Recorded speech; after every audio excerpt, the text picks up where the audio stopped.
قیم یہ لفظ قائم سے ہے، قائم کرنے والا یا کھڑے ہونے والا، رکھنے والا۔ ینذرا انذار سے ہے، ڈرانے کے معنی میں۔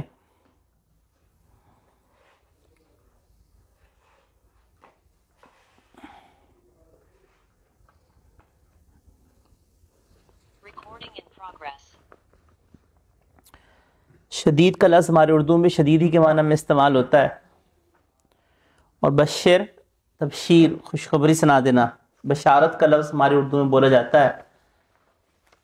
مؤمنین ایمان لانے والے، یعملون عمل سے ہے، اجرا حسنا اجر کا لفظ ہمارے اردو میں اجر ہی کے معنی میں استعمال ہوتا ہے، اللہ تمہیں اجر دے۔ اور ابدا کا لفظ بھی دیکھیں اردو میں ہی استعمال ہوتا ہے، ابدی زندگی، ہمیشہ کی زندگی جو مرنے کے بعد کی ہے۔ ینذرو یہ انذار سے ہے، ڈرانے سے۔ ولدا اولاد کا ہمارے اردو میں جو لفظ استعمال ہوتا ہے اس کا پیچھے بیس یہی ولد ہے۔ علم ہی کے معنی میں ہے، اردو بھی علم استعمال ہوتا ہے، اور آباء و اجداد کا لفظ ہمارے اردو میں لفظ بولا جاتا ہے، یہاں پہ بھی آباء کا لفظ جو ہے وہ اسی معنی میں ہے۔ کبرا یہ بڑے، بڑائی کے معنی میں ہوتا ہے۔ اللہ اکبر، اکبر اللہ سب سے بڑا ہے۔ کلمہ کا لفظ ہمارے اردو میں کلمہ یعنی کوئی بات جو منہ سے نکالی جائے۔ تخرج خروج سے نکلنے سے ہے، یقولون قول سے ہے، کذب جھوٹ کے معنی میں۔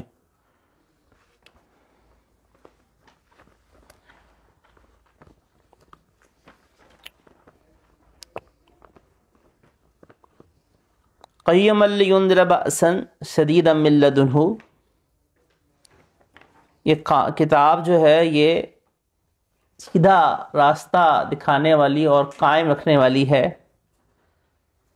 لینذرا تاکہ وہ ڈرائے، بأسا شدیدا شدید عذاب سے، من لدنہ جو اللہ کی جانب سے ہے،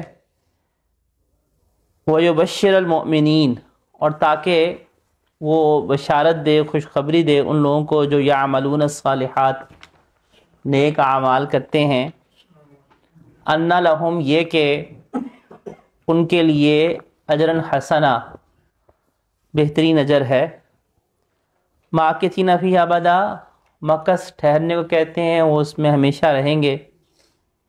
وینذر اور ڈرائے ان لوگوں کو، قالوا اتخذ اللہ ولدا جو یہ کہتے ہیں کہ اللہ کا بیٹا ہے، اللہ نے بیٹا بنا لیا۔ ما لہم بہ من علم ولا لآبائہم ان کے لیے اس بارے میں کسی بھی قسم کا کوئی علم نہیں ہے، اور نہ ہی ان کے آباء و اجداد کو۔ کبرت کلمتاً بہت بڑی یہ بات ہے، تخرج من افواہہم جو اپنے منہ سے نکالتے ہیں، ان یقولون الا کذبا وہ صرف محض جھوٹ بولتے ہیں۔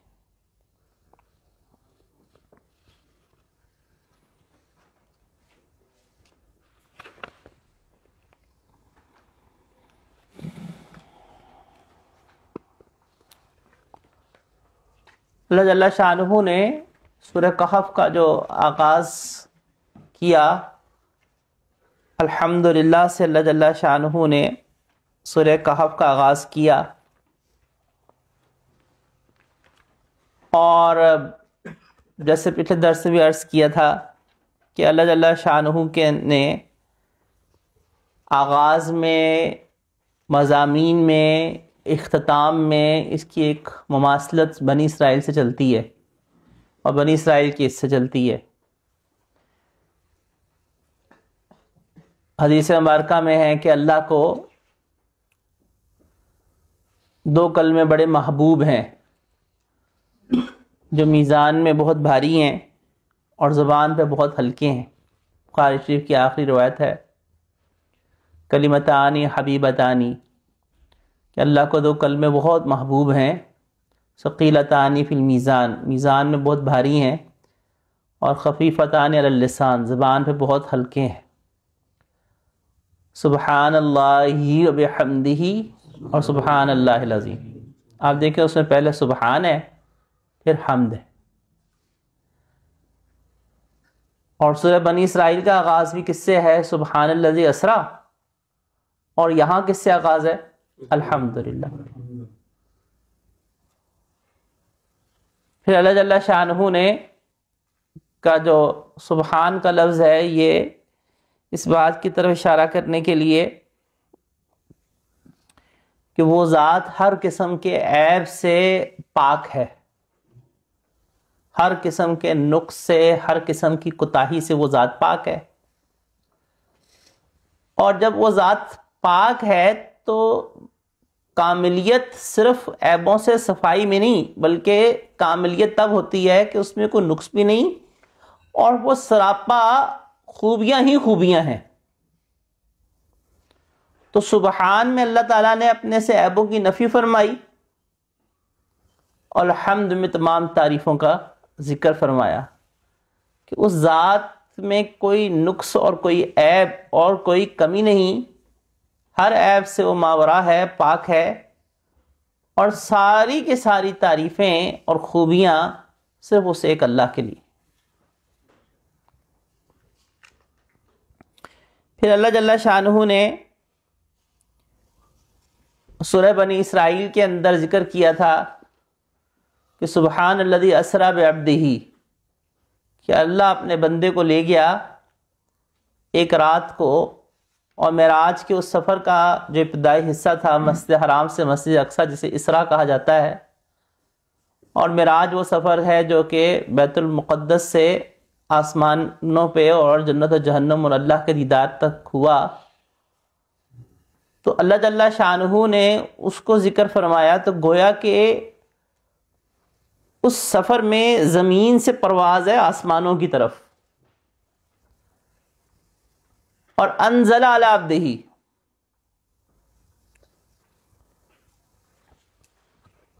انزل علی عبدہ میں آسمانوں سے زمین کی طرف اس کتاب کا نازل ہونا ہے جو دنیا اور آخرت کی کامیابی کے لیے ہے۔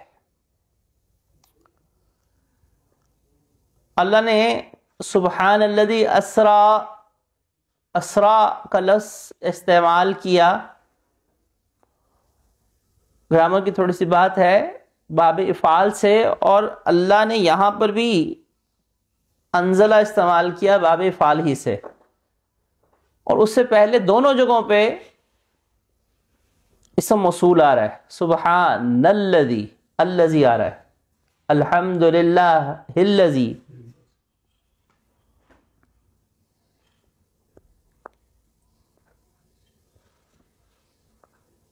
پھر وہاں پر بھی عبد کا ذکر فرمایا، یہاں پر بھی عبد کا ذکر فرمایا، اسریٰ بعبدہ، یہاں پہ علی عبدہ۔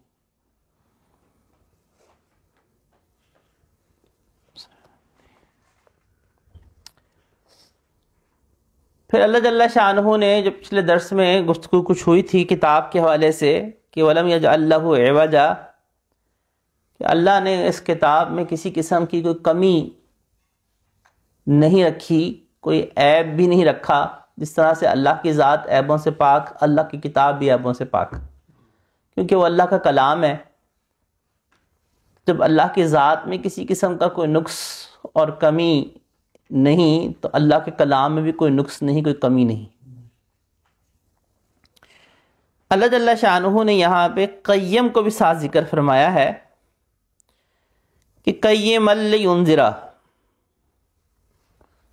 اگر دیکھا جائے تو دو چیزیں ہیں، ایک یہ کہ کسی شے کے اندر کوئی کمی نہیں ہے، وہ بالکل ٹھیک ہے، تو بات تو ایک حد تک تو پوری ہو جاتی ہے کہ وہ شے اس میں کوئی کمی نہیں ہے، اس میں کوئی نقص نہیں ہے، اس میں کوئی کلیش نہیں ہے، اس میں کوئی ٹکراؤ نہیں ہے۔ لیکن یہ ایک کاملیت کا درجہ نہیں ہے۔ کئی لوگ اپنی ذات کے اندر انجمن ہوتے ہیں لیکن وہ ان کی خوبیاں ان تک ہی محدود ہوتی ہیں۔ اللہ جل شانہ نے یہاں پہ دو چیزوں کو ذکر فرمایا ہے. ایک تو اس کتاب کے اندر کوئی نقص اور کمی نہیں، نہ اس کے مضامین میں نہ اس کے الفاظ میں، اور ساتھ یہ ارشاد فرمایا کہ دیکھو یہ کتاب ایسی نہیں کہ اس میں کوئی عیب اور کمی نہیں ہے، بلکہ قیم، کہ دوسروں کو بھی سیدھے راستے پہ ڈالنے والی ہے. یعنی بالفاظ دیگر اللہ کے رسول علیہ الصلاۃ تسلیمات کامل ہیں اور مکمل ہیں. آپ علیہ الصلاۃ والسلام کی ذات کو اللہ نے کامل پیدا فرمایا، اور آپ علیہ الصلاۃ والسلام مکمل، یعنی لوگوں کی، صحابہ کی تکمیل کرنے والے تھے. صحابہ کو بہترین انسان بنا کر دنیا سے آپ علیہ الصلاۃ والسلام نے پردہ فرمایا. جو آپ علیہ الصلاۃ والسلام کی صحبت میں آیا وہ اسلام کے نور ہدایت سے منور ہو گیا. اسی لیے قرآن نے آپ علیہ الصلاۃ والسلام کو سراجم منیرہ کہا، روشن چراغ، روشنی دینے والا چراغ. تو جو چراغ کے پاس آتا ہے وہ روشنی لے کے گئے. تو آپ علیہ الصلاۃ والسلام کی ذات بھی کامل بھی اور مکمل بھی، مکمل کرنے والی، دوسروں کو تکمیل تک پہنچانے والی. اور آپ علیہ الصلاۃ والسلام پر جو کتاب اللہ نے نازل کی وہ بھی اسی طرح ہے. وہ کتاب بھی کامل ہے اور مکمل ہے، دوسروں کو مکمل کرنے والی، دوسروں کو تربیت دینے والی، دوسروں کو ہدایت پر راستے پر ڈالنے والی. تو اللہ نے اے وجہ کو ذکر فرمایا کہ اس ذات میں کوئی نقص نہیں ہے، اور دوسرا قیم کو ساتھ ذکر فرمایا کہ یہ کتاب ایسی ہے کہ تمہیں بھی ٹھیک کر دے گی. تمہارے اندر جو خرابیاں ہیں اور تمہارے اندر جو نقائص ہیں وہ ان کو بھی دور کر دے گی. یہ بالکل ویسا ہی مضمون ہے کہ جیسے اللہ نے سورہ بقرہ کے آغاز میں ارشاد فرمایا ذالک الکتاب لا ریب فیہ، اس کتاب میں کوئی نقص نہیں ہے، کوئی شک اور کوئی خلجان اور کوئی تذبذب نہیں ہے. اور ساتھ ہی فرمایا ھدی للمتقین، دوسروں کو بھی ہدایت دینے والی ہے. صرف اپنی ذات میں کامل مکمل نہیں بلکہ مکمل، دوسروں کو تکمیل کرنے والی بھی ہے. اور یہی مضمون اللہ نے یہاں پر بھی بیان فرمایا کہ دیکھو یہ کتاب ایسی ہے کہ اس میں کوئی نقص نہیں، کوئی عیب نہیں، کوئی کمی نہیں، اور ساتھ میں یہ کتاب قیم بھی ہے. اب قیم جو ہے اس کے 4 معنی ہیں.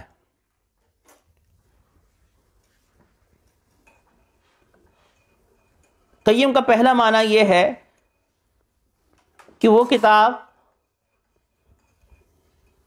جو بالکل صراط مستقیم سیدھی ہے، صراط مستقیم کی حامل ہے اور سیدھا کرنے والی ہے. یعنی خود بھی سیدھا ہے، یعنی خود بھی اس میں کوئی ٹیڑھ نہیں، جو اس کو اے وجہ سے اللہ نے بیان فرمایا. اور قیم، وہ تمہارے اندر بھی درستگی کو پیدا کرنے والی ہے، تمہارے اندر بھی وہ چیزوں کو درست کرنے والی ہے. دوسرا معنی یہ ہے کہ یہ وہ کتاب ہے جو معتدل ہے.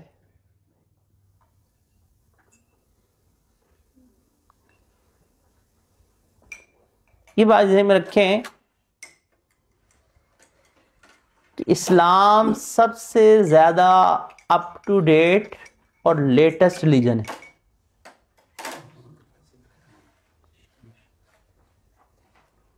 یہ سب سے اپ ٹو ڈیٹ ہے، اور یہ اسلام ایسا اپ ٹو ڈیٹ ہے کہ اللہ نے اس اسلام کے اندر کوئی اگر آتھر کوئی بک لکھتا ہے تو اپنی اس بک کو اس کو ریوائز کرنے کی ضرورت پڑتی ہے، اپ ڈیٹ کرنے کی ضرورت پڑتی ہے.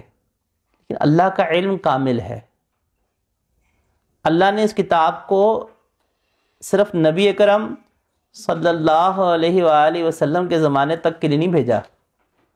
اللہ نے اس کتاب کو قیامت تک کے لیے بھیجا ہے. جب اللہ نے اس کتاب کو قیامت تک کے لیے بھیجا، اور اللہ کا علم کامل ہے، اللہ کو پتہ تھا کہ اگلے زمانوں میں کیا ہونا ہے اور کیا نہیں ہونا.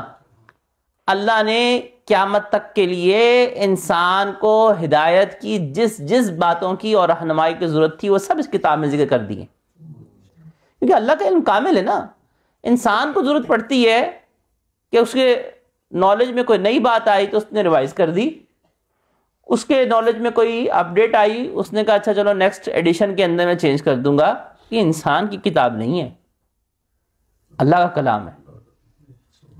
جب اللہ کا کلام ہے تو اللہ کو اس کی کسی اپڈیٹ ورژن کی ضرورت ہے ہی نہیں. وہ سب سے لیٹسٹ ہے، سب سے اپ ٹو ڈیٹ ہے.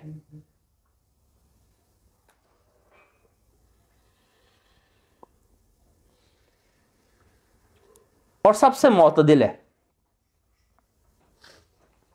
ہم نے اعتدال کا جو تصور ہے وہ مغرب نے ہمیں جو دیا نا، ہم نے وہ تصور لے لیا، اور تصور وہ لے کر ہم نے ہر چیز کو سپرٹنا شروع کر دیا.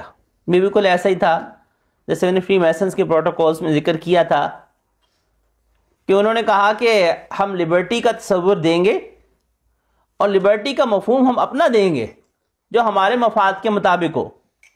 ہم لبرٹی کا مفہوم وہ نہیں دیں گے جو انسان سوچتا ہے، بلکہ مفہوم لوگوں کو وہ پہنائیں گے جو ہمارے مقاصد کو پورا اترتا ہو. اور ہم فریڈم آف سپیچ کا وہ معنی لوگوں کو دے کر ہم نے استعمال کرنا ہے جس سے ہمارا مطلب پورا ہوتا ہو. جو ہمارے خلاف جاتا ہو وہاں پہ مغرب ویسٹ ساری فریڈم آف سپیچ بھول جاتا ہے.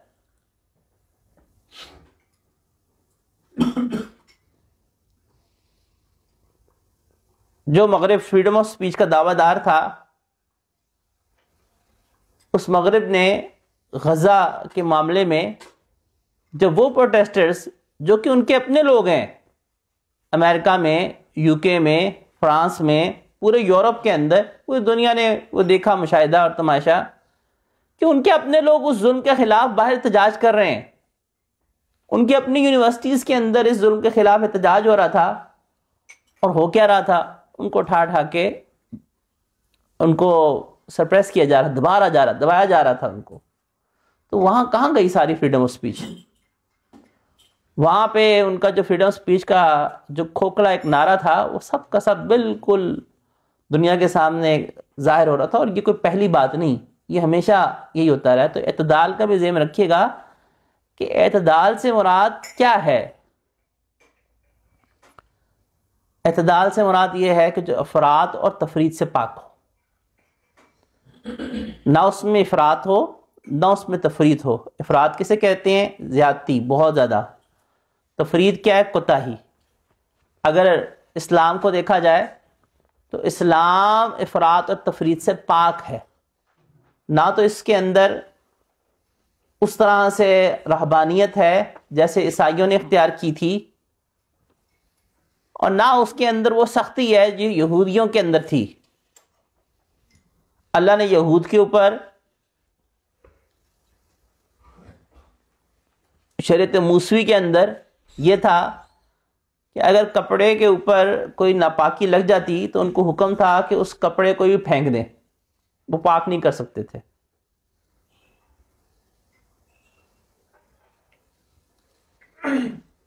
اور شریعت عیسوی کے اندر ناپاکی کے معاملے میں بہت وسعت تھی.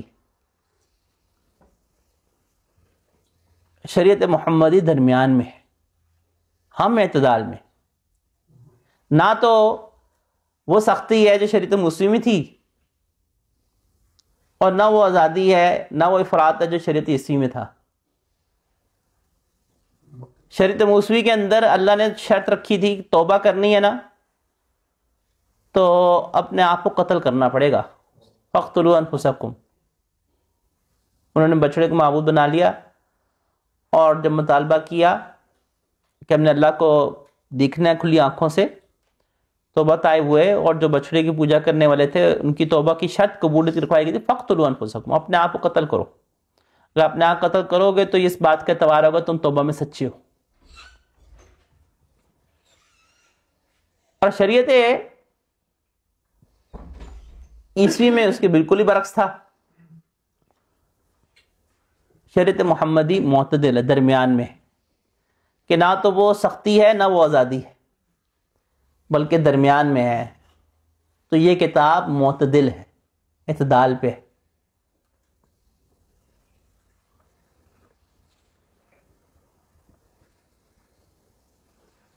دوسرا قیم کا وصف، دوسرا معنی یہ ہے، تیسرا، کہ یہ کتاب تصدیق کرنے والی ہے.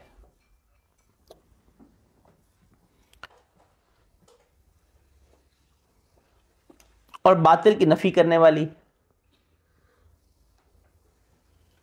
تو قرآن کریم کا یہ جو مضمون کہ یہ مصدق لما، یہ تصدیق کرنے والی ہے پچھلی کتابوں کی، یہ اللہ جل شانہ نے اس مضمون کو کئی جگہوں پہ بیان فرمایا.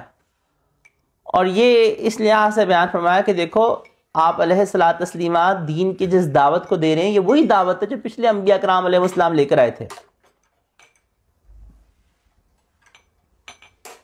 چنانچہ طائف کے سفر میں اس وقت نبی اکرم علیہ الصلوۃ والتسلیمات نے عتبہ اور شیبہ کے باغ میں پناہ لی اور انہوں نے اپنے غلام کو بھیجا انگور دے کر، اور آپ علیہ الصلوۃ والتسلیمات نے انگور کو نوش فرمانے سے پہلے بسم اللہ الرحمن الرحیم پڑھی تو وہ غلام نے کہا کہ آپ نے کس ذات کا نام لیا؟ تو کہا کہ اللہ کا تعارف اور دعوت آپ علیہ السلام نے پیش کی. اور اس سے پوچھا کہ تم کس قوم کے ہو؟ تو اس نے کہا کہ میں نینوا کا ہوں. تو آپ علیہ السلام نے ارشاد فرمایا کہ ہاں وہاں پہ جہاں پہ میرے بھائی یونس علیہ السلام کو بھیجا گیا تھا. تو اس غلام نے چونک کر پوچھا کہ آپ کو کیسے پتا کہ یونس علیہ السلام اس قوم کی طرف آئے تھے؟ ہماری قوم کے تو صرف 10 سے 12 لوگ ایسے ہیں جن کو یہ پتہ ہے، پوری قوم تو اس سے بے خبر ہے کہ ہماری قوم کی طرف یونس علیہ السلام بھی آئے تھے، تو آپ کو کیسے پتا؟ پھر نبی اکرم علیہ السلام نے بتایا کہ میں بھی اللہ کا نبی ہوں، اور وہ میرے بھائی یعنی یونس علیہ السلام کے بارے میں ان کو تعارف بتایا. تو وہ غلام آپ علیہ السلام پر ایمان لے آیا. اور جس وقت آپ علیہ السلام نے قرآن کریم کو اس پہ تلاوت فرمایا تو اس نے آگے سے سن کے بے اختیار وہی کہا کہ یہ تو وہی باتیں ہیں جو یونس علیہ السلام کی ہم تک پہنچی تھی.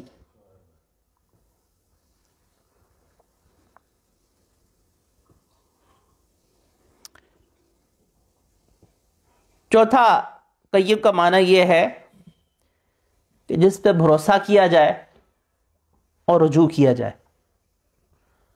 یہ چاروں اوصاف قرآن کے ہیں. یہ وہ کتاب ہے جس کی طرف رجوع بھی کیا جائے اور اس پہ بھروسہ بھی کیا جائے. یہ ہماری بدقسمتی ہے کہ ہم نے کتاب اللہ کو رجوع کرنے کے لیے صرف اور صرف وظائف کی حد تک رکھ لیا. وظیفہ کو پڑھنا ہے تو قرآن کریم کو کھول لیا، کوئی فعال نکالنی ہے تو قرآن کریم کو کھول لیا. حالانکہ قرآن کریم سے فعال نکالنا یہ کوئی سنت نہیں ہے، نہ سنت سے ثابت ہے، یہ تو لوگوں نے اپنے طریقے بنا لیے. آپ علیہ السلام نے کتاب اللہ سے کب فعال نکالی؟ صحابہ نے کب فعال نکالی؟ صحابہ کرام رضوان اللہ اجمعین کے بعد تابعین نے کب نکالی؟ تبع تابعین کب نکالی؟ اتنے بڑے بڑے اولیاء اعظام گزرے، مجد الفسانی، حضرت علی حجویری رحمۃ اللہ علیہ، اتنے بڑے بڑے اولیاء گزرے. کون سے ولی نے اپنی کتاب میں یہ لکھا ہے؟ شیخ عبد القادر جیلانی رحمۃ اللہ علیہ جیسے بڑے ولی، آپ ان کی کتابیں لکھی ہوئی پڑھی ہیں. انہیں تو طالبین اٹھا کے دیکھ لیجیے، ان کی کتاب ہے، کہاں لکھا ہے کہ کتاب اللہ سے فعال نکلانی ہے؟ اگر کوئی ایسی اہم بات ہوتی تو وہ لکھتے نا کہ بھی کتاب اللہ سے فعال نکالا کرو، تمہارے مسئلوں کے لیے بڑا حل ہو جائے گا. انہوں نے تو نہیں لکھا ہوا. میں اولیاء اعظام کی بھی بات کر رہا ہوں، مجتہدین کی بات کر رہا ہوں، فقہاء کرام کی بات کر رہا ہوں کہ کسی نے بھی نہیں لکھا ہوا. یہ پتہ نہیں کہاں سے نکل آئی فعال نکالنے کی بات. استخارے کی تعلیم آپ علیہ السلام نے دی، استخارے کی دعا سکھلائی، وہ مصنون طریقہ ہے. تو اعتماد کرنے کا مطلب یہ نہیں ہے، یہ الگ بات ہے کہ قرآن کریم کے اندر اللہ نے سورہ بنی اسرائیل میں ہی آج گزری تھی وَنُنَزِّلُ مِنَ الْقُرْآنِ مَا هُوَ شِفَاء، کہ ہم قرآن میں اتارتے ہیں اس کو جو کہ شفا ہے. تو شفا روحانی امراض کی پہلے ہے، جسمانی امراض کی بھی یقیناً شفا ہے، کیونکہ شفا کو اللہ نے مطلق رکھا ہے. لیکن قرآن کریم کو صرف اور صرف وظائف کی حد تک رکھ لینا اور اس کو سمجھنے اور جاننے کی کوشش نہ کرنا، جس کے لیے کتاب نازل کی گئی تھی، یہ کوئی علاج اور وظائف بتانے کے لیے تو اللہ نے کتاب نہیں اتاری تھی نا. اللہ نے تو یہ کتاب اس لیے اتاری تھی جو آگے اس کا مقصد بیان کیا گیا ہے، قیما لینذر بأسا شدیدا، کہ ڈرائے اس عذاب سے اور اس آخرت کی ناکامی سے کہ دیکھو اگر تم دنیا کے اندر اللہ کو منا کے نہیں چلو گے تو ناکام ہوگے، اور دیکھو اگر تم اپنی خواہشات کے اوپر چلو گے تو تم کامیاب نہیں ہوگے۔ اور جو لوگ دین پہ چلنے والے ہیں ان کو خوشخبری سنائے کہ ان کے لیے ان لہم اجرا حسنہ، بہترین اجر ہے، اور یہ اجر ایسا نہیں ہے کہ ایک دفعہ مل گیا اور جلدی ختم ہو گیا۔ ماکثین فیہ ابدا، جنتی میں ہمیشہ رہیں گے، اور دوزخ جو کفار ہوں گے وہ دوزخی دوزخ میں ہمیشہ رہیں گے۔ جو گناہگار مسلمان ہیں جو بدقسمتی سے دوزخ میں چلے جائیں گے وہ دوزخ میں اپنے گناہوں کی سزا کاٹیں گے اور کاٹ کے بالآخر جنت میں آ جائیں گے، لیکن وہ دوزخ میں کتنی سزا کاٹیں گے یہ اللہ ہی جانتا ہے بہتر۔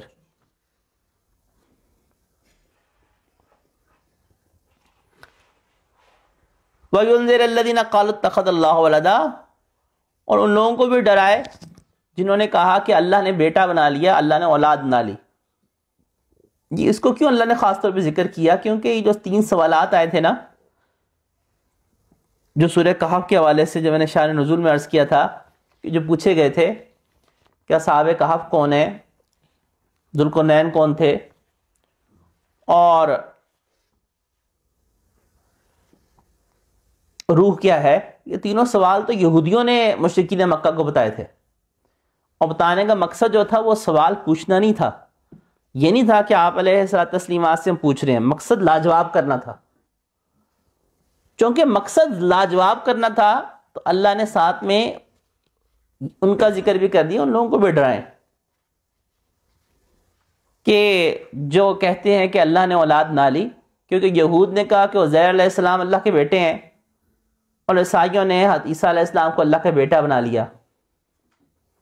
مَا لَهُم بِهِ مِنْ عِلْمٍ وَلَا لِآبَائِهِمْ، اللہ نے یہاں پہ 3 طرح سے زجر فرمایا۔ زجر کہتے ہیں ڈانٹنے کو، تنبیہ کرنے کو۔ پہلا زجر کیا فرمایا؟ ان کو کوئی علم نہیں ہے، نہ ان کو علم ہے نہ ان کے آباء اجداد کو۔ دوسرا فرمایا کبرت کلمۃ تخرج من افواہہم، بہت بڑی بات یہ کہہ رہے ہیں۔ اور دوسرا ان یقولون الا کذبا،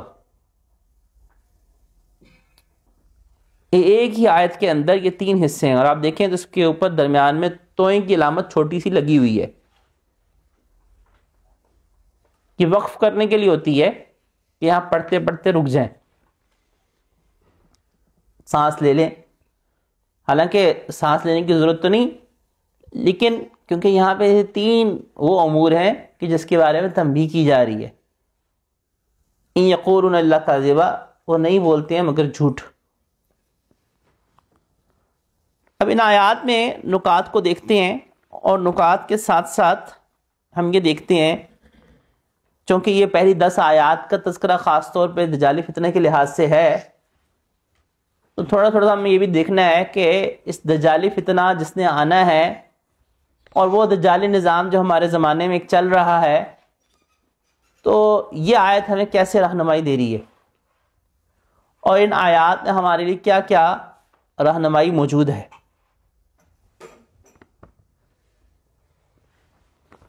سب سے پہلی چیز آپ تھوڑی دیر کے لیے سوچئے کہ اللہ نے اس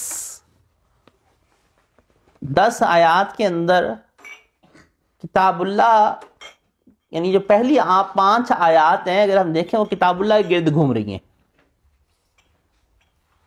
کتاب اللہ کا نازل ہونا، اس کے اندر کسی قسم کا کوئی نقص اور عیب نہ ہونا، پھر اس کا قیم ہونا،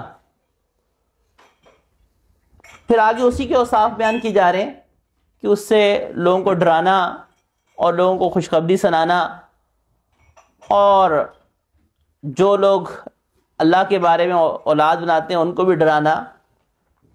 تو پہلی 4 آیات تو اسی کے گرد گھوم رہی ہیں تقریباً، اور یہ کتاب سراپا علم ہے، اور اللہ نے ان سے علم کی نفی کی۔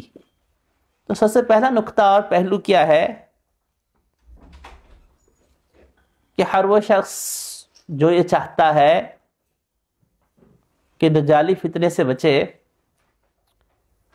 اور دجالی نظام سے مرعوب نہ ہو، اور اگر دجال نے اس کے آنا ہے اس کو اس کتاب اللہ کے غار میں پناہ لینی پڑے گی. اصحاب کہف نے غار میں پناہ لی تھی نا, اپنے زمانے کے بادشاہ سے ظلم سے بچنے کے لیے, اور غار سے پناہ لے کے انہوں نے کیا کیا تھا؟ ایمان کو بچایا تھا. تو اللہ جل شانہ اس ایمان کے غار کا سب سے پہلے ان 10 آیات میں تذکرہ کر رہے ہیں کہ دیکھو اگر تم نے اس دجال سے اور دجالی فتنے سے بچنا ہے تو سب سے پہلا کہف اور سب سے پہلا غار جو ہے وہ کتاب اللہ ہے. تمہیں اس کے اندر پناہ لینی پڑے گی, اور اگر تم اس میں پناہ لینے میں کامیاب ہو جاؤ گے تو تم بچ جاؤ گے. دوسرا اللہ تعالیٰ نے وصف ساتھ میں یہ ذکر کیا کہ دیکھو اس کتاب اللہ میں کوئی ٹیڑھ نہیں. تھوڑی دیر کے لیے سوچئے گا, ہمارے زمانے کے اندر جو موجودہ الحاد ہے اور ظاہریت ہے اس کا سارا فوکس کس پہ ہوتا ہے؟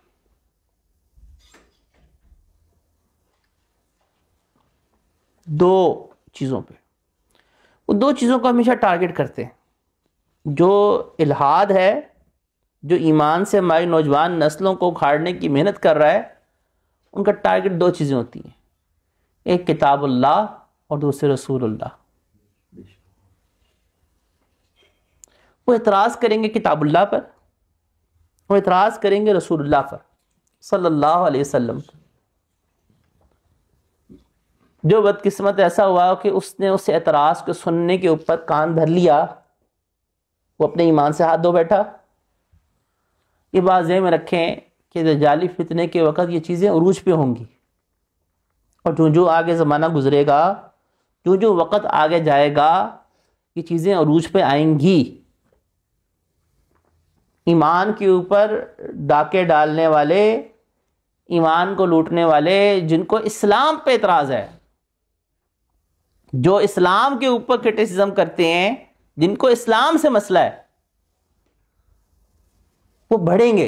اور اس کی دلیل کیا ہے؟ حدیث مبارکہ میں یہ ارشاد فرمایا کہ قرب قیامت میں فتنوں کی کثرت اس طرح سے ہو جائے گی کہ آدمی صبح کو ایمان والا ہوگا, شام کو ایمان والا نہیں ہوگا. اتنے زیادہ فتنے ہو جائیں گے, تو فتنوں کا ٹارگٹ جو ہے وہ کتاب اللہ اور رسول اللہ ہوگا.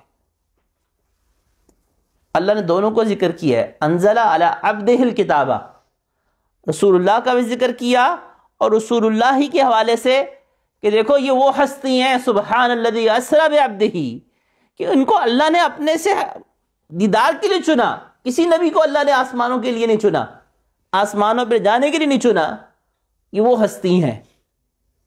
جب یہ وہ ہستی ہیں تو ساری باتیں ختم ہوں گی اس کے بعد. اور کتاب اللہ, اس میں کوئی کمی, کوئی اعتراض نہیں ہے, کوئی اس میں ٹیڑھ نہیں ہے, کوئی اس میں نقص نہیں ہے. اور جو نقص نظر آ رہا ہے, کسی کو اگر اعتراض ہو رہا ہے, تو اس کی وجہ اس کے دل و دماغ پہ چھائی وہ گرد اور وہ دھند ہے جو ان ملحدین نے ڈالی. مثلا یہ ذہن میں رکھیں کہ ان کا ٹارگٹ تشکیک ہوتا ہے, شک ڈالنا. اور شک ڈالنے کا طریقہ کیا ہوتا ہے کہ 5 باتیں ٹھیک کہیں گے اور ایک بات میں کوسچن مارک ریز کر دیں گے, ایسا کیوں ہے؟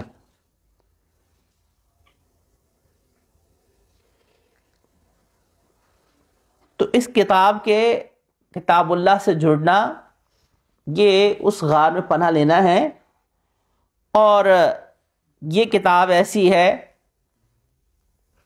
کہ یہ اس پر اعتماد کیا جائے ان طوفانوں سے نجات کے لیے.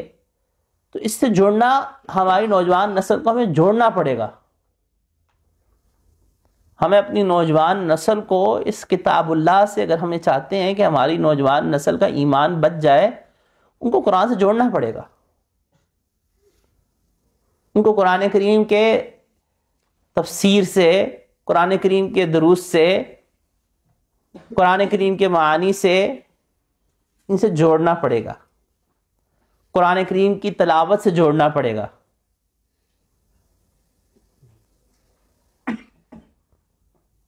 اور جو شخص جتنا دور ہے اس کے لیے اتنا ہی اندیشہ ہے کہ وہ شیطان کا اور دجال فتنے کا شکار ہو جائے.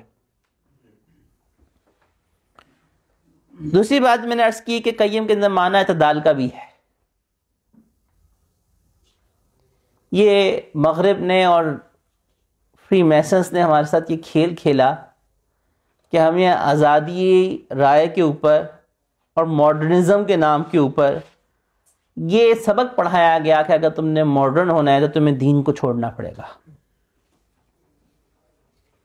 تم نے اگر اپ ٹو ڈیٹ ہونا ہے نا تمہیں دین کو خیر بات کہنا پڑے گا، کیونکہ دین جو ہے وہ تمہیں تنگ نظر بناتا ہے.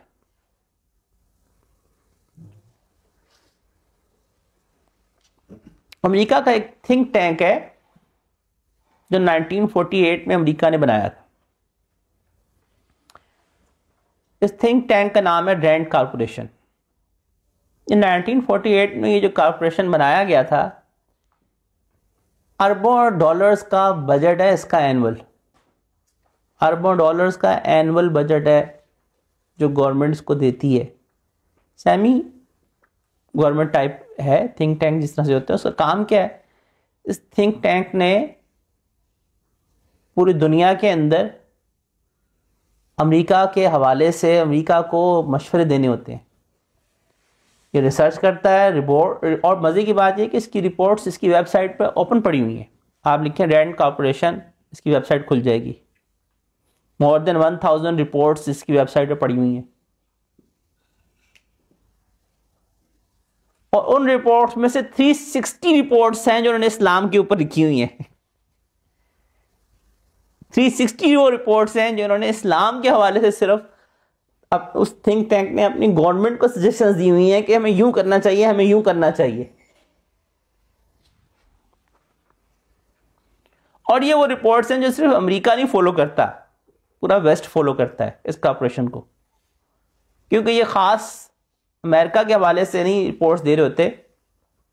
یہ چونکہ نعرہ لگانے کا دلفریب طریقہ ہوتا ہے نا، کیونکہ میں نے آپ کو دیکھیں وہ سیکنڈ پروٹوکول میں مینشن تھا کہ ہم نے دلفریب نعروں سے یہ چیزیں کھیلنی ہیں، تو یہ دلفریب نعروں سے کھیلتے ہیں.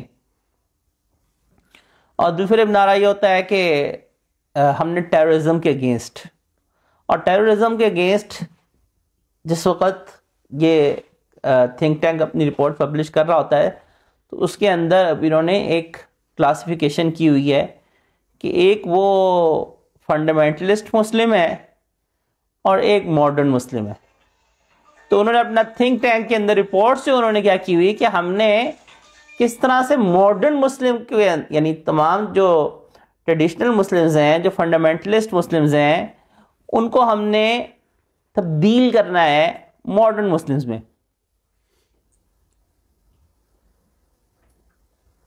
اب اس کے اندر انہوں نے سجیشنز دی ہوئی ہیں کہ اچھا ہماری حکومتوں کو یہ کرنا چاہیے، تو اس سے ہم ایک ماڈرن اسلام کا تصور پیش کر سکتے ہیں. ہمارے مسلمان کو پتہ ہی نہیں ہے کہ بھائی وہ جو آپ کو دوائی دے رہے ہیں وہ دوائی میں زہر ملا ہوا ہے. کیا آج تک کرسچینٹی نے اپنے ننس کا لباس چینج کرنے کے لیے کوئی تحریک چلائی؟ ان کی ننز سکارف لیں، ان کے پادری جو مرضی لباس پہنے، ان کو اس پہ آبجیکشنیبل نہیں ہے. لیکن اگر مسلم وومن سکارف لیتی ہے، پردہ کرتی ہے، تو وہاں پہ آ جاتا ہے ماڈرنزم، وہاں پہ آ جاتا ہے اپ ٹو ڈیٹ ورژن. آپ نے اگر ماڈرن ہونا ہے تو آپ کو اس سے جان چھڑانی پڑے گی. یہ وہ دجالی نظام اور وہ کھیل ہے جو ہمارے مسلمانوں کے ساتھ کھیلا جاتا ہے. اور ہمارے بیچارے ناسمجھ مسلمان وہ کہتے ہیں اچھا مجھے بھی ذرا ماڈرن بننا ہے نا، تو پھر میں ماڈرن بنے بغیر جو ہے نا، اس کے بغیر تو ماڈرنزم میں بن نہیں سکتا.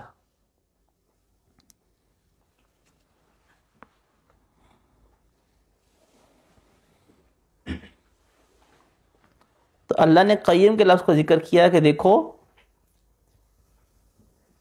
یہ کتاب معتدل ہے، یہ دین معتدل ہے. اگر تم نے اعتدال پہ رہنا ہے نا تو اس کا طریقہ دین پہ چلنا ہے، دین کو چھوڑنا نہیں ہے. تم دین پہ چلو گے معتدل ہوگے. ہم نے اعتدال کی اپنی ڈیفینیشن بنا لی ہوئی ہے. ہم اس اعتدال کی ڈیفینیشن کو خود جو بنائی ہوئی ہے نا اس کو پھر فٹ کرتے ہیں قرآن پہ اور اسلام پہ، پھر چاہتے ہیں کہ ہمیں ایسا اسلام چاہیے. اور وہ اعتدال کی ڈیفینیشن جو ہماری اپنی بنی ہوتی ہے وہ ایسی ہوتی ہے کہ بس اس میں ہمیں کچھ نہ کہا جائے. اس میں میوزک بھی ہو، اس میں ڈانس بھی ہو، اس میں مکس گیدرنگ بھی ہو، اس میں جو ہے نا سود بھی لے لیا جائے، اس کے اندر جو ہے نا وہ ساتھ پیدا کی جائے، اس میں اجتہاد کیا جائے سود کو حلال قرار دینے کے لیے بھی. وہ اگر آپ لوگوں کو یاد ہو تو وہ ایک زمانے کے اندر یہ مشورہ آیا تھا کہ جو علماء کو اجتہاد کرنا چاہیے سود کو جائز قرار دینے کے لیے. اور اس قسم کی ماڈرنزم کی پھر وہ تحریک ہوتی ہے، وہ ویسی ہی وہ تحریک ہوتی ہے ماڈرنزم کی کہ جیسے میں نے مثال غالباً ایک دفعہ دی تھی کہ مسلم مولانا روم رحمۃ اللہ علیہ کے اندر مولانا روم رحمۃ اللہ علیہ نے ایک بڑھیا کا واقعہ لکھا ہے کہ جس نے کبھی عقاب کو نہیں دیکھا ہوا تھا، اور جب اس نے عقاب کو دیکھا تو اس نے کہا کہ لاؤ میں اس عقاب کے ناخن بھی کاٹوں، اس کی چونچ بھی سیدھا کروں. تو اس کی چونچ بھی کاٹ دی، اس کے ناخن بھی کاٹ دیے. اپنے طور سے تو اس نے بھلائی کی لیکن الٹا بعض کا ستیہ ناش کر دیا. یہ ماڈرنزم بھی یہی ہوتا ہے، اور ماڈرنزم انجیکٹ کیا جاتا ہے، یہ انہی تھنک ٹینکس کی طرف سے انجیکٹ کیا جاتا ہے. اور انہی تھنک ٹینکس کی رپورٹ کے اندر پوری ڈیٹیل سے ایک رپورٹ ہے کہ کس طرح سے ہم نے ماڈرن اسلام کے اندر کنورٹ کرنا ہے مسلمز کو، مسلمان ممالک کو. اور اس میں سے ایک کلیدی کردار ایسے لوگوں کا ہے کہ جو لوگوں کے اندر جو ان کے مذہبی یعنی جو عقائد ہیں، قرآن ہے، حدیث ہے، اس میں شک پیدا کریں، ان کو اس سے باہر نکالیں. تو یہ دجالی نظام کا ایک ایجنڈا ہے اور یہ بڑھے گا آگے. اور اسی لیے اللہ نے قرآن کریم میں سب سے پہلے بتا دیا اس جعلی فتنے سے حفاظت کے لیے انزل علی عبدہ الکتاب. دیکھو رسول اللہ کو بھی مضبوطی سے تھام لو اور کتاب اللہ کو بھی مضبوطی سے تھام لو. تو اگر تم کتاب اللہ پہ مضبوطی سے تھامے رکھو گے اور اس پہ اعتماد کرو، یہ وہ کتاب ہے جو تمہیں کہیں غلط راستے کی طرف نہیں لے کے جائے گی. اور دیکھو اس کتاب پہ اعتماد کرو، اس میں کوئی کسی قسم کی ٹیڑھنی اگر ہوتی تو 14 سالوں میں کسی کو نظر آ جاتی. کتنی لوگ آئے، کتنی کفار آئے جو ہر لحاظ سے اس میں کوشش اور عیب اور نقص نکالنے کی کرتے رہے، کسی کو بھی نہیں نظر آئی. نظر آئے گی قیامت تک کے لیے. پھر اللہ جل شانہ نے ذکر کیا لینذر باسا شدیدا. اس میں نقطہ اور پہلو کیا ہے کہ دیکھیں عمل کے لیے دونوں چیزیں ضروری ہوتی ہیں، ڈرانا بھی اور خوشخبری بھی. جو لوگ بگڑے ہوئے ہوتے ہیں نا ان کے لیے ڈرانا پہلے ہے، کیونکہ یہ سوال آیا تھا ان لوگوں کی طرف سے جو خاص طور کے اوپر اس غلط نظریے کے یعنی سوال کرنے کا مقصد صرف آپ علیہ السلام کو لاجواب کرنا تھا. تو اسی لیے جو ایسے لوگ ہوتے ہیں نا ان کو خوشخبری نہیں سنا جاتی، ان کے لیے ڈرانا ہے پہلے. یہاں پہ اسی لیے قرآن کریم کے اندر عام طور پہ بشارت کو پہلے ذکر کیا جاتا ہے اور ڈرانے کو بعد میں ذکر کیا جاتا ہے. یہ ان آیات میں ڈرانے کو پہلے ذکر کیا گیا ہوا ہے اور خوشخبری کو بعد میں ذکر کیا گیا ہے. اس کا مطلب کیا ہے کہ وہ لوگ جو کہ بگڑے ہوئے ہوتے ہیں، غلط انٹینشن سے آئے ہوتے ہیں یا غلط انٹینشن سے لے کر سوال کر رہے ہوتے ہیں، یا غلط انٹینشن ان کا مقصد سیکھنا اور جاننا نہیں ہوتا، ان کے لیے ڈرانا پہلے ہے. ان کی اصلاح ڈرانے سے ہوگی، ان کی اصلاح خوشخبری بعد میں ہے، لیکن دونوں ہی ضروری ہیں. پھر اللہ جل شانہ نے یہ ذکر فرمایا کہ یبشر المؤمنین الذین یعملون الصالحات. اس میں نقطہ اور پہلو کیا ہے کہ اللہ نے ایمان کو بھی ذکر کیا، اعمال صالح کو بھی ذکر کیا. امت مسلمہ کی نجات کے لیے صرف مسلمان ہونا کافی نہیں ہے. ہم کہیں کہ ہم مسلمان ہیں، مسلمانوں کے گھر میں پیدا ہوئے ہیں، جنت ہماری ہے، ہم بخشے بخشائے ہیں، یہ نہیں ہونے والا. اللہ نے یعملون الصالحات پورے قرآن کریم کے اندر جہاں پہ بھی ایمان ہے ساتھ اعمال صالح بھی ہیں. نیک بنو گے، نیکی کی زندگی بسر کرو گے تو جنت میں جاؤ گے، ورنہ اپنی جہنم میں سزا بھگتو گے.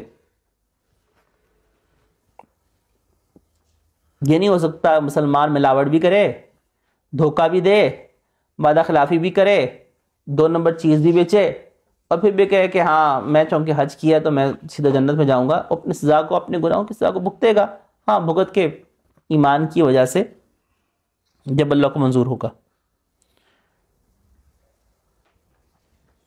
ما لهم به من علم ولا لآبائهم كبرت كلمة تخرج من افواههم يقولون الا كذبا۔ ٹائم ہمارا پورا ہو گیا، اور اس میں بے تحاشا نکات ہیں اس آیت کے اندر، خاص طور پہ دجالی فتنے کے حوالے سے، کیونکہ ٹائم ایک پورا ہو چکا ہوا ہے۔ اس کو میں نیکسٹ کے اوپر چھوڑ دیتا ہوں، نیکسٹ کے اندر انشاءاللہ اس پہ نکات پہ گفتگو کروں گا، ما لهم به من علم پہ، کیونکہ یہ بہت بڑی ایک بیسک قسم کی ایک کیز دے رہی ہے ہمیں، خاص طور پہ اس دجالی فتنے اور نظام کے حوالے سے۔ تو انشاءاللہ اس کو پھر نیکسٹ پہ رکھ لیتے ہیں۔ آخر دعوانا الحمدللہ۔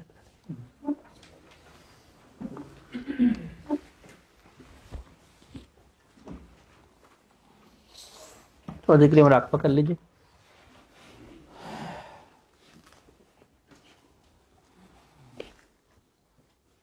سروں کو جھکا لیجیے، اللہ کی رحمت کی طرف متوجہ ہو جائیے۔ اللہ کی رحمت رہی ہے، دل میں سما رہی ہے، اور میرا دل اللہ کی محبت میں کہہ رہا ہے اللہ اللہ۔ حدیث مبارکہ میں انا عند ظن عبدی بی، میں اپنے بندے کے ساتھ ویسے ہی معاملہ کرتا ہوں جیسے میرا بندہ میرے ساتھ گمان کرتا ہے۔ اللہ کے ساتھ یہ گمان کیجئے کہ اللہ کی رحمت اتر رہی ہے اور میرے دل میں آ رہی ہے۔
سبحان اللہ۔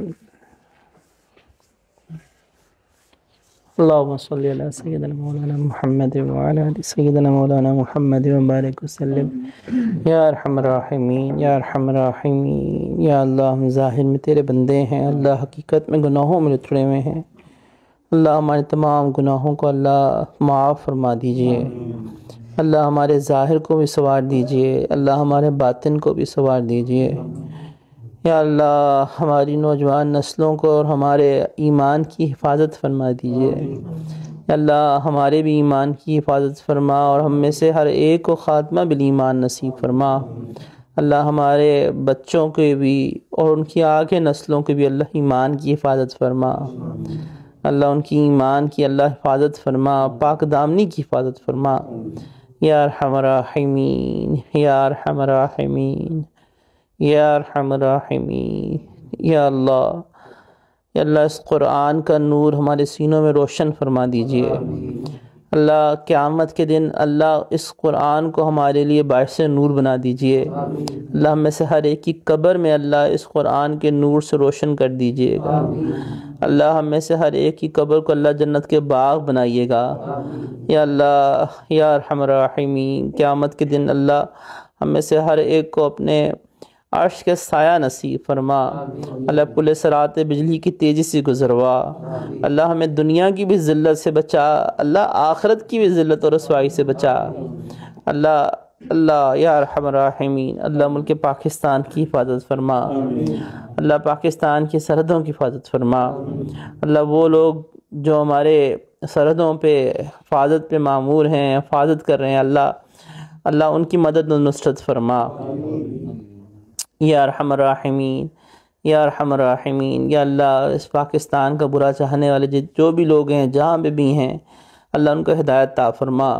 اللہ اگر ان کی قسمت میں ہدایت نہیں تو اللہ ان کو دفع دور فرما۔ اللہ پوری دنیا میں اللہ جہاں کہیں بھی مظلوم مسلمان ہیں، اللہ سب کی مدد و دستگیری فرما۔ اللہ اہل غزہ کو اللہ ابھی جو جنگ بندی ہوئی ہے، اللہ ان کو دشمن کے اب شرر سے اللہ بچا۔